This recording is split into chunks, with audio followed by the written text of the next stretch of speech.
She looked me straight in the eye, no hesitation, no guilt, and said, "If you don't trust me hanging out with my ex every weekend, maybe we shouldn't be together." I didn't shout. I didn't argue. I just smiled, calm, almost relieved, and said, "You're absolutely right." That was the exact moment I stopped being the man who stayed for love and became the man who finally left for peace. A few hours later, I did what I should have done months ago. I accepted the London job offer I'd turned down twice for her, packed my bags, took one last look at the city we called home, then snapped a selfie at Heathrow Airport and hit send. No caption needed, just closure. My name's Ryan. I'm 31. A software engineer who learned the hard way that love isn't supposed to feel like negotiation. What I'm about to tell you happened just 4 months ago, but it still feels like something between a dream and a nightmare. Stay till the end, because what happened after that flight will make you question whether walking away is truly freedom or just another kind of heartbreak. And if you're new here, subscribe to Dark Infidelity Stories, where every confession reveals the fine line between love, loyalty, and letting go. Jade and I had been together for 3 years. We shared rent, grocery lists, Sunday morning coffee, and the quiet illusion that we were building a future.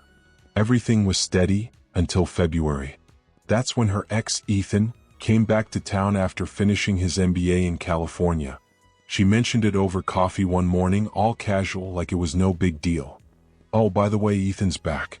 We might grab lunch just to catch up." I didn't think much of it. I'm not the jealous type. I trusted her. Besides, she said it was purely friendly. 2 weeks later, she joined a book club. Something totally random for a woman who never read anything longer than an Instagram caption. At first, it was Thursdays. Then Thursdays turned into Saturdays. Then somehow Fridays got added too. And I couldn't help but notice, she started dressing up more for book club. Full makeup, perfume, new outfits. I joked that she was turning pages in style, but she just laughed and told me I was paranoid. Then one day my coworker Jake pulled me aside at lunch and said, "Hey man, my girlfriend saw Jade at a sports bar with some guy, not a coffee shop." They looked close. Jake's girlfriend is known for her drama, so I brushed it off, but the seed was planted. A few days later, I casually asked Jade what book they were reading. She froze for just a split second and said, The Great Gatsby. The same book we literally read together in college. That was when I knew she was lying. But I didn't call her out, not yet. There's a moment in every dying relationship when you stop fighting for it and start documenting it. I hit that moment on a quiet Tuesday night. She was in the shower. Her phone buzzed on the kitchen counter. The screen lit up with a message. "Ethan, can't wait for Friday. Missed you so much." I didn't even feel angry. Just empty. Like the switch flipped off. I didn't need to go through her phone. The story had already told itself. Book club had been code for Ethan all along. For 2 weeks I said nothing. I just observed. Meanwhile, a different opportunity started calling my name. Back in January, my company had offered me a big promotion, a transfer to our London branch. I declined because Jade had just gotten promoted herself. She said she couldn't leave Seattle. Said long distance would kill us. So I stayed. I turned down the opportunity of a lifetime, for her.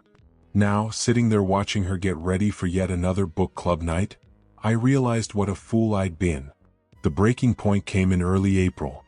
Jade announced she was spending the entire weekend at Ethan's lake house, for a reading retreat. She packed bikinis, sundresses, and not a single novel.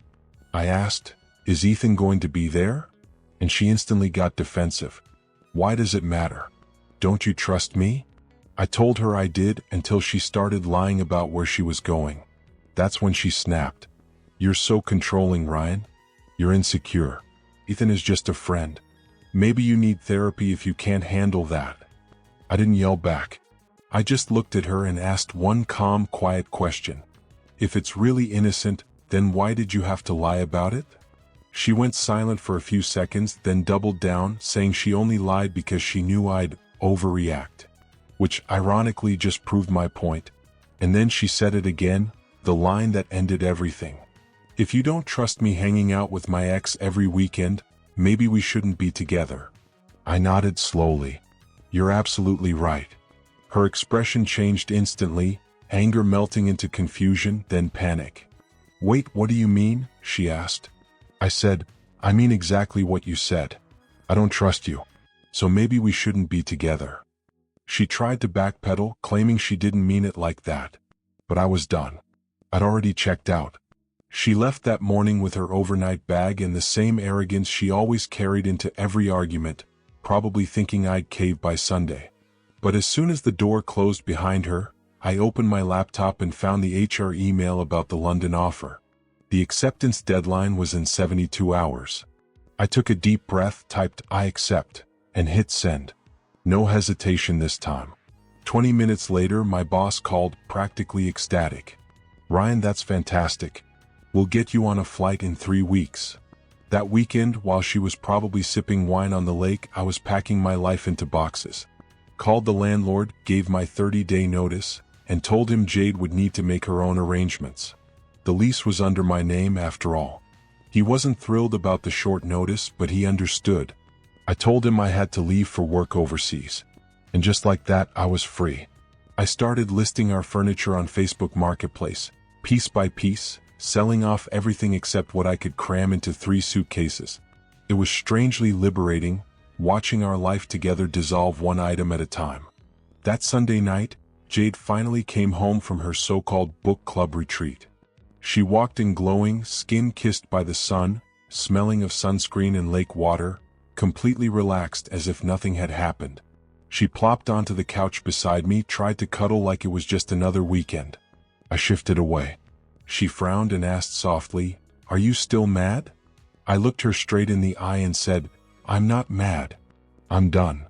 She thought I meant done talking, not done with us. For the next 2 weeks, she carried on with her book club routine, smiling, humming, leaving for hours, while I quietly dismantled everything we'd built together. My coworkers already knew I was leaving. We'd had our farewell drinks. I updated my LinkedIn, finalized the paperwork, and started crossing names off my Seattle life one by one. Meanwhile, I kept silent on social media. Jade, on the other hand, was posting non-stop book club photos that were clearly dates with Ethan. Candlelit restaurants, hiking trails, his arm occasionally sneaking into the frame. I saved every story, every caption, every lie. She never noticed the boxes disappearing from our apartment, or how my closet was growing emptier by the day. She didn't even sense that I was emotionally gone, too wrapped up in her secret life to see the man she'd already lost. Then came Thursday, the day before my flight. Jade walked in and froze when she saw my 3 suitcases lined up by the door. Her voice trembled. "Where are you going?" "London," I said simply. She laughed, actually laughed, thinking it was one of my dry jokes. Until I pulled out my passport, work visa, and flight confirmation. Her face dropped. "Wait, what? You're serious?" "As serious as you were when you said maybe we shouldn't be together." That's when the tears started. She crumbled, crying, begging, reaching for me like the last lifeline slipping through her fingers. "You can't just leave. I didn't mean it like that. I'll cut things off with Ethan. Please, we can fix this." But I'd already tried to fix it, and she'd spent months undoing it. I just kept folding clothes, zipping up my bags, staying silent while she spiraled. She called her mom, her sister, her best friend, anyone who'd listen. I could hear her in the other room, crying into the phone, saying I was being cruel, impulsive, heartless. Meanwhile, my own family already knew the truth. They supported me completely. When she realized I'd told the landlord about ending the lease early, panic turned into desperation. "You're leaving me homeless," she screamed. "You're vindictive. You're punishing me." I turned to her and said quietly, "I'm not punishing you, Jade. I'm just done living in a story where I'm not even the main character." She didn't have an answer for that. The morning of my flight, she was still asleep. I stood in the doorway for a second, looking at her, the woman I once planned to marry, and felt nothing. No hate. No love. Just the kind of peace that only comes after the storm. I didn't wake her. I grabbed my suitcases, ordered a rideshare to the airport, checked my bags, cleared security, and found my gate. As I sat by the window watching planes take off, my phone buzzed with a text from Jade. "What are you doing this weekend?" She had completely forgotten about the flight. I smiled to myself, lifted my phone, and took a selfie with the Heathrow departure board glowing behind me, my flight number clearly visible. Then I sent it with the same words that ended everything between us. "You're absolutely right." Then I switched my phone to airplane mode and never looked back. The flight to London was 11 hours, and for the first time in weeks I actually slept. Deep, dreamless, peaceful sleep. When I landed at Heathrow, I turned on my phone and it nearly exploded. 47 missed calls. 89 texts. A dozen voicemails, each one more frantic than the last. The messages went from angry to pleading to flat-out threatening. I didn't listen to a single one. My company had set me up with temporary housing in Shoreditch. A sleek, fully furnished studio that cost more per month than our Seattle apartment, but they were covering it for the first 60 days. It didn't feel like home yet, but it felt safe. That weekend I explored the city, got lost on the tube, bought groceries at Tesco, walked along the Thames. My phone kept vibrating every 20 minutes, but I ignored it. By Monday morning, Seattle time, Jade had switched tactics. She started messaging my friends, coworkers, even my mom, telling everyone I'd had some kind of breakdown and just abandoned her. My mom called worried. I told her everything, the lies, the fake book club, the lake house weekend. There was a long pause before she said softly, "Good for you, honey. You deserve better." And that was that. On Tuesday, Jade posted an Instagram story, a crying selfie with the caption, "When someone you love chooses their career over you, broken heart." Sad music playing. Her friends filled the comments with sympathy. "Men are trash. Real love doesn't run. He'll regret it." I didn't comment, didn't react, just kept living. My first week at the London office was a blur, back-to-back meetings, learning the culture, adjusting to the subtle British way of saying no without ever actually saying it. More tea, fewer emotions. My boss mentioned they'd been searching for someone like me for months and were thrilled I finally accepted. The pay difference was immediately noticeable, and even though London had a reputation for being expensive, somehow it all felt lighter, like my money and my life finally had room to breathe. Then, exactly 1 week after I left Seattle, I got a message from an unknown number. Seattle area code. It was a screenshot. A conversation between Jade and Ethan, from 2 months earlier. Her messages read, "I only said it was a book club because Ryan gets clingy. I need space to figure out what I want. Once your lease is up in June, I'll move in with you." There were more pages of them, all showing how she'd been planning to end things once Ethan had his new apartment ready. I sat there staring at my phone, reading the receipts of my own betrayal. Then one final text from that unknown number. "Thought you should know the truth. Good luck in London." Before I could even respond, they blocked me. I just sat there, in a city thousands of miles away, staring out my window at the fog rolling over London rooftops. And for the first time, it didn't hurt. It just felt like closure. Part of me wanted to blast those screenshots across every corner of the internet, send them to every person who'd called me heartless under her Instagram post, just to prove that I wasn't the villain here. But the truth? I was exhausted. So instead, I tucked the screenshots away into a quiet folder on my laptop, turned off the lights, and finally let sleep take me. By Friday morning, as I stood in line at a London cafe waiting for my usual flat white, my phone buzzed. Somehow, Jade had gotten my new number, probably through my mom or one of our mutual friends. Against my better judgment, I answered. I knew she wouldn't stop until I did. Her voice cracked the moment I said hello. She was crying, saying she missed me, that she'd cut off Ethan completely, that the whole book club lie was stupid and she regretted everything. I didn't interrupt. I let her talk herself into circles for a few minutes before calmly saying, "That's funny, because I got some interesting screenshots this week." The silence on the other end was deafening. I could hear her breathing, sharp, uneven, as she scrambled to figure out what I knew. Then she whispered, "Who sent them?" "It doesn't matter," I said. "What matters is I know. I know you were planning to leave me for Ethan.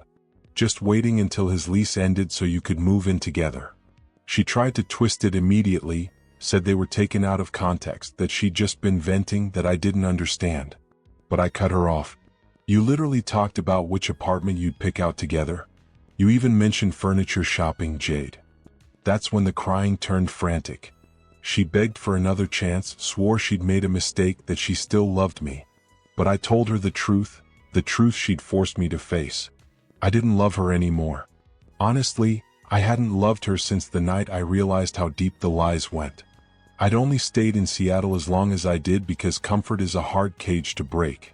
That's when her tone shifted. The sobbing stopped.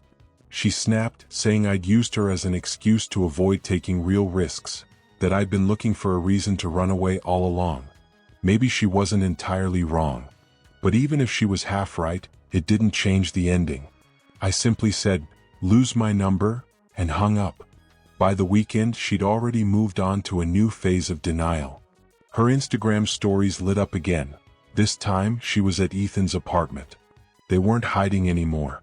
There she was, smiling beside him, like the last few months hadn't been built on deceit. The caption read, "Real friends stick around through hard times." I laughed out loud in my tiny London studio. The comments section was chaos. Half her friends cheered her on, the other half started doing the math. One comment stood out before it disappeared. "Didn't you have a boyfriend last week?" Jade deleted it within minutes. My friends back in Seattle began sending me screenshots from group chats, the drama spreading like wildfire. People were starting to question everything she'd said. And then, on Sunday morning, I got the message that wrapped it all up with poetic justice. Jake, my old coworker, the one whose girlfriend had first spotted Jade and Ethan at that sports bar, sent me a screenshot from his girlfriend. Turns out Ethan wasn't just cheating with Jade. He already had a girlfriend, a woman named Olivia who worked for the IRS and had absolutely no idea any of this was happening. Someone, anonymously, had sent Olivia the evidence. Screenshots of Jade and Ethan's flirty messages, their tagged locations, their weekends together. And she'd gone nuclear. She posted a long Instagram story that tore through Seattle like a storm, exposing everything. The lies, the overlapping excuses, the fake family emergencies Ethan used to sneak off with Jade. Her final line was brutal, perfect even. "To the ex-boyfriend who moved to London, you dodged a bullet. Cheers, mate." I actually laughed when I saw it. Took a screenshot and sent it to my mom with a laughing emoji. By Monday, both Jade and Ethan had locked their accounts, but it was too late. The damage was done.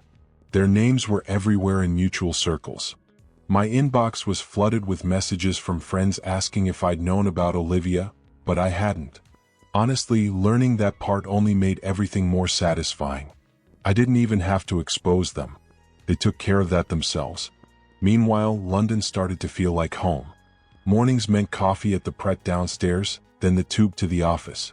Evenings were for long walks by the Thames, weekends spent exploring neighborhoods I couldn't pronounce yet. I joined a gym near my flat, started showing up at a pub quiz on Wednesdays at this cozy spot called The Crown. Slowly but surely, I was building a life that was mine again. Jade still tried calling, new numbers every time, but I blocked them all.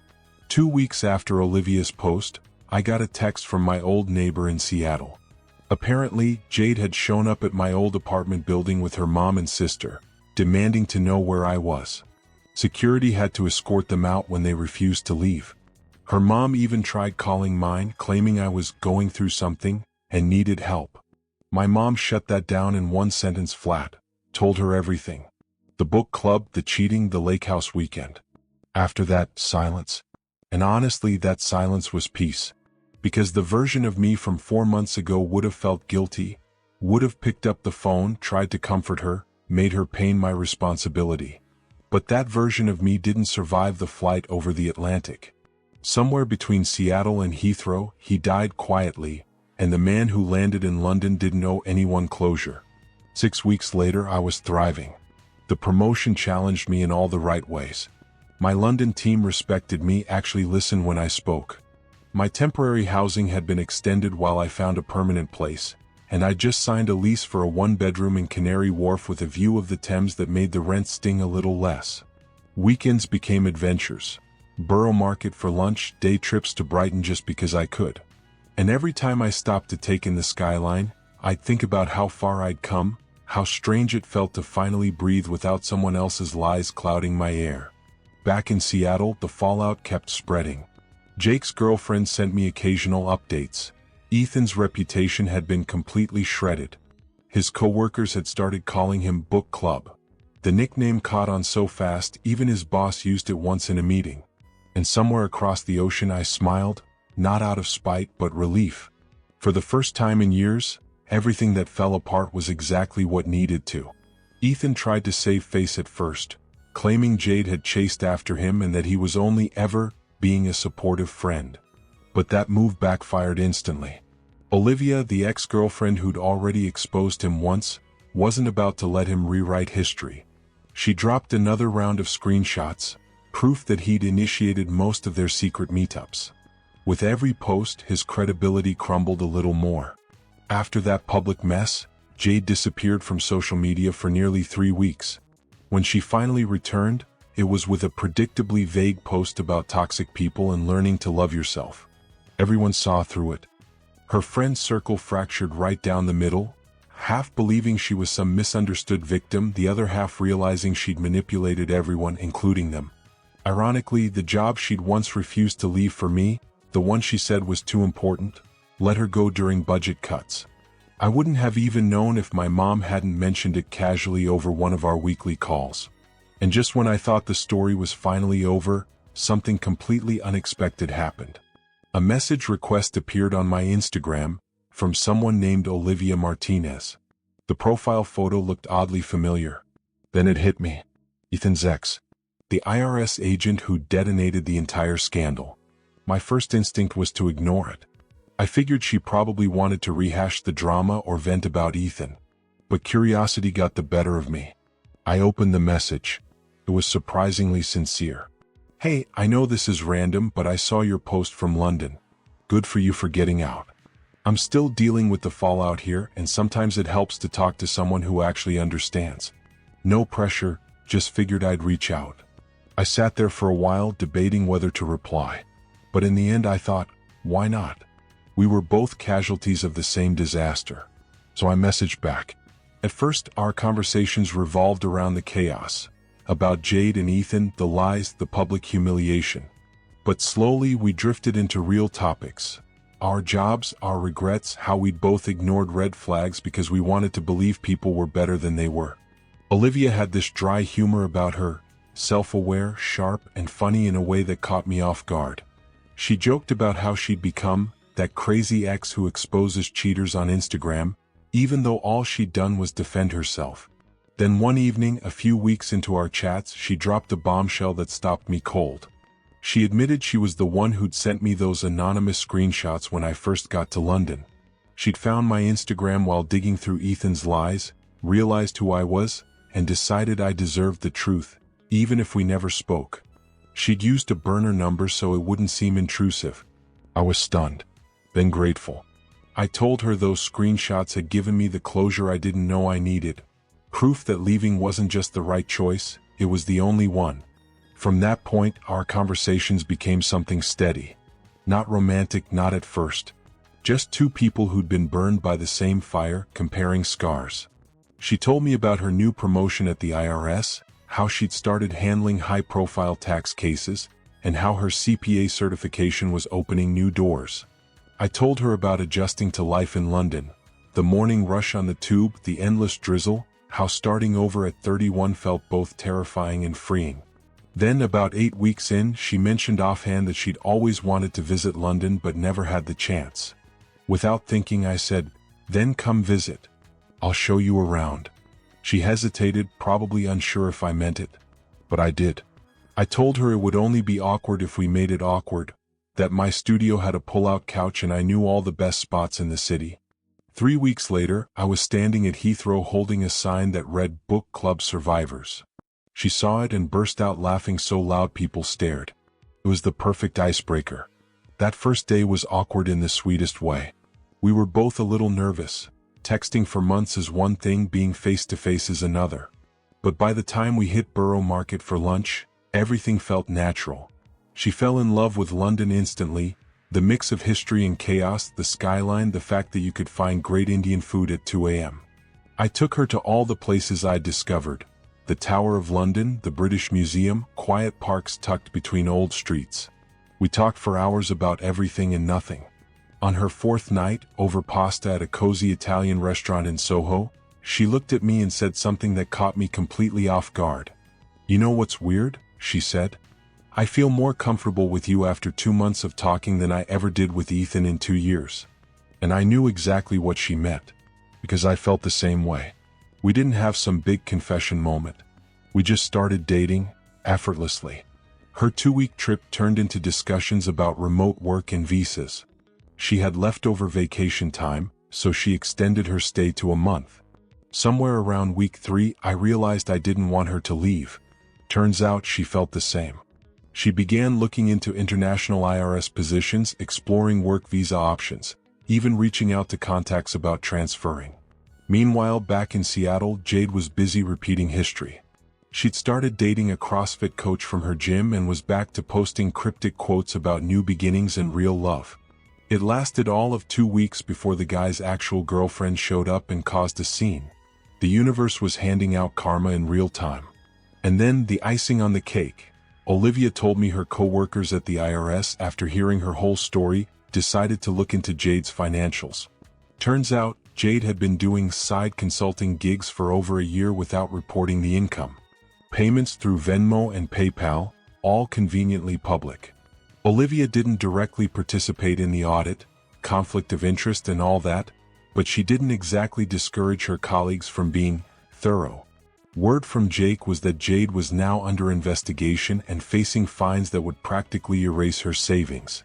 Ethan, on the other hand, had fled Seattle. Moved back to California after HR got involved in his company's drama.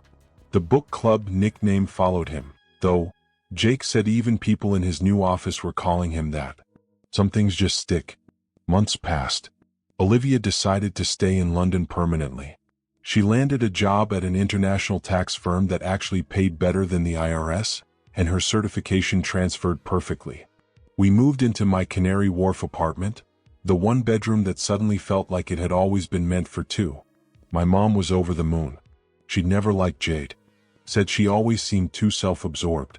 When I told her about Olivia, she just said, "Now that sounds like someone worth building with." And she was right. Life with Olivia felt easy in a way that startled me.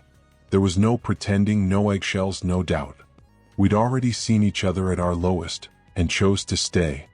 Then one evening, my phone buzzed with a message from a Seattle number I didn't recognize. It was Jade.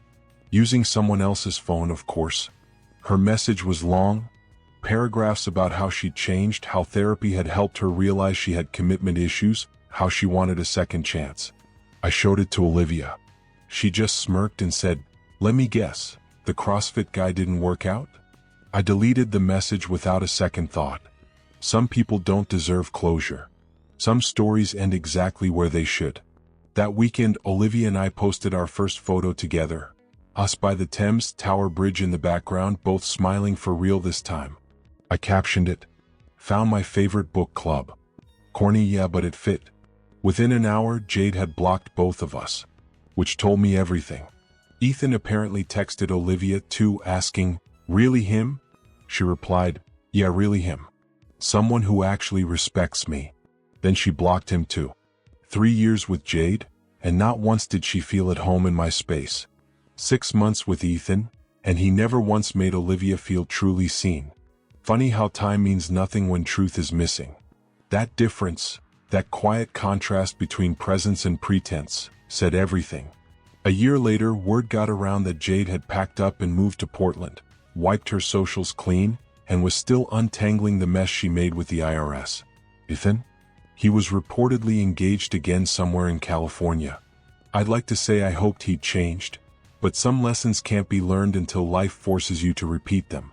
As for me and Olivia, we found our rhythm. We built something honest this time, something steady.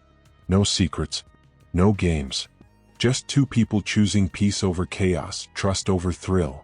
And that's when I realized, sometimes the best revenge isn't revenge at all. It's peace. It's the quiet satisfaction of knowing you didn't let betrayal turn you bitter. It's walking away without looking back, because the past already burned itself out. London taught me that. Olivia reminded me of it. And together we never looked back.